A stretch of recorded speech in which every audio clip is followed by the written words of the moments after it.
Welcome to ರೆನಲ್ ರಿವಾ vlogs. ನಾನಿವತ್ತು ಮಕ್ಕಳಿಗೆ ತುಂಬ ಪಡುವಂಥ ಸ್ಪಗೆಟಿ ರೆಸಿಪಿಯನ್ನು ಮಾಡಿ ತೋರಿಸ್ತಾ ಇದ್ದೇನೆ. ಬನ್ನಿ ನೋಡೋಣ ಹೇಗೆ ಮಾಡೋದು ಅಂತ. ಮೊದಲಿಗೆ ಒಂದು ಪ್ಯಾನನ್ನು ತೆಗೆದುಕೊಂಡು ಅದಕ್ಕೆ ನೀರನ್ನು ಹಾಕ್ಕೊಳ್ಬೇಕು.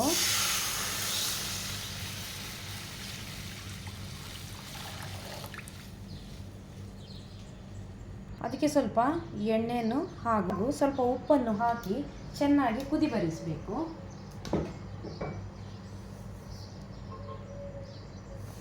ಈಗ ಈ ನೀರನ್ನು ಚೆನ್ನಾಗಿ ಕುದಿಯುವಾಗ ಈ ಥರ ಸ್ಪಗೆಟಿಯನ್ನು ಹಾಕ್ಕೊಳ್ಬೇಕು.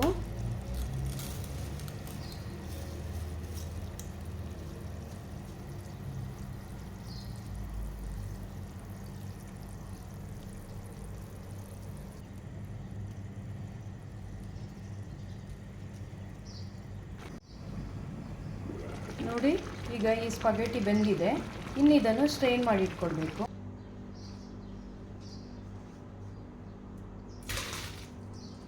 ಸ್ವಲ್ಪ ನೀರನ್ನು ಈ ಥರ ಹಾಕಬೇಕು, ಆಗ ಸ್ವಲ್ಪ ಅದು ತಣಿಯುತ್ತೆ. ಇನ್ನು ಇದನ್ನು ಈ ಥರ ಸ್ಟ್ರೈನ್ ಮಾಡಿ ಇಟ್ಕೊಳ್ಳೋಣ. ಈಗ ಒಂದು ಪ್ಯಾನನ್ನು ಬಿಸಿ ಮಾಡಿ ಅದಕ್ಕೆ ಎಣ್ಣೆಯನ್ನು ಹಾಕ್ಕೊಳ್ಳೋಣ.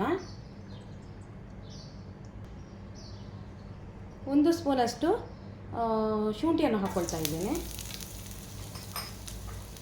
ಹಾಗೂ 2 ಸ್ಪೂನಷ್ಟು ಗಾರ್ಲಿಕನ್ನು ಹಾಕ್ಕೊಳ್ತಾ ಇದ್ದೇನೆ. ಈಗ ಇದಕ್ಕೆ ಕತ್ತರಿಸಿಟ್ಟಂಥ ಒಂದು ಈರುಳ್ಳಿಯನ್ನು ಹಾಕ್ಕೊಳ್ತಾ ಇದ್ದೇನೆ.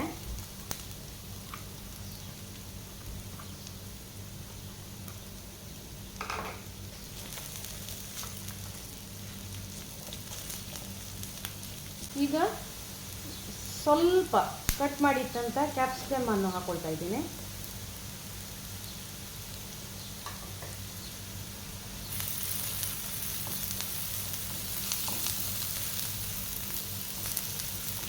ಸಾಸೇಜನ್ನು ಹಾಕ್ಕೊಳ್ತಾ ಇದ್ದೇನೆ. ನಿಮಗೆ ಬೇಕಾದರೆ ಚಿಕನ್ ಕೂಡ ಹಾಕ್ಕೊಳ್ಬೋದು. ಮಿನ್ಸ್ ಮಾಡಿಟ್ಟಂಥ ಚಿಕನ್ ಹಾಕ್ಕೊಳ್ಬೋದು. ಇದನ್ನೀಗ ಫ್ರೈ ಮಾಡ್ಕೊಳ್ಳೋಣ.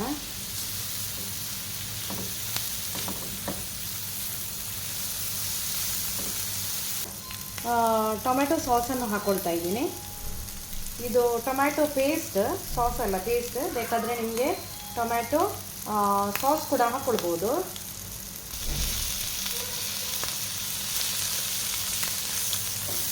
ಗ್ರಾಮಷ್ಟು ಟೊಮ್ಯಾಟೊ ಪೇಸ್ಟನ್ನು ಹಾಕ್ಕೊಂಡಿದ್ದೀನಿ. ಹಾಗೂ ಈಗ ಇದಕ್ಕೆ ಸ್ವಲ್ಪ ನೀರನ್ನು ಹಾಕ್ಕೊಳ್ಳೋಣ.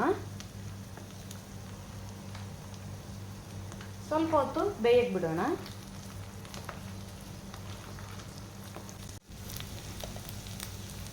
ನೋಡಿ, ನಾನು 1/2 ಟೀ ಸ್ಪೂನಷ್ಟು ಕಾಶ್ಮೀರಿ ಚಿಲ್ಲಿ ಪೌಡರನ್ನು ಹಾಕ್ಕೊಳ್ತಾ ಇದ್ದೀನಿ. ನಿಮಗೆ ಖಾರ ಜಾಸ್ತಿ ಬೇಕಂದರೆ ಸ್ವಲ್ಪ ಹಾಕ್ಕೊಳ್ಬೋದು. ಇದನ್ನು ಚೆನ್ನಾಗಿ ಮಿಕ್ಸ್ ಮಾಡ್ಕೊಳ್ಳೋಣ.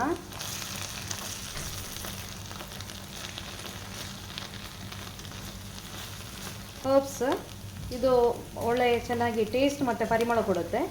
ಸೊ ಅದನ್ನು ಕೂಡ ಹಾಕ್ಕೊಳ್ತಾ ಇದ್ದೀನಿ. ಚೆನ್ನಾಗಿ ಮಿಕ್ಸ್ ಮಾಡಿಕೊಂಡು ಸ್ಪಗೆಟಿಯನ್ನು ಸೇರಿಸ್ಕೊಂಡು ಬಿಡೋಣ. ನಿಮಗೆ ಇನ್ನೂ ಜಾಸ್ತಿ ಡಿಫ್ರೆಂಟ್ ರೀತಿಯಲ್ಲಿ ಮಾಡಬೇಕಾದ್ರೆ ಸ್ವಲ್ಪ ಮಸಾಲ, ಈ ಥರ ಚಿಕನ್ ಮಸಾಲೆ ಎಲ್ಲ ಇದ್ದರೆ ಅದನ್ನು ಕೂಡ ಸ್ವಲ್ಪ ಹಾಕ್ಕೊಳ್ಬೋದು. ನಾನು ಸಿಂಪಲ್ಲಾಗಿ ಮಾಡ್ತಾ ಇದ್ದೀನಿ ಇದನ್ನು.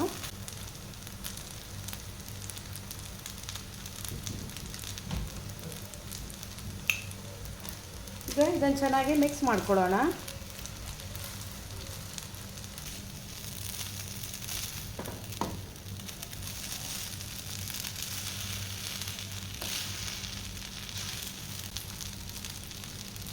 ನಾನು 400 ಗ್ರಾಮಷ್ಟು ಸ್ಪಗೆಟಿಯನ್ನು ತೆಗೆದುಕೊಂಡಿದ್ದೇನೆ.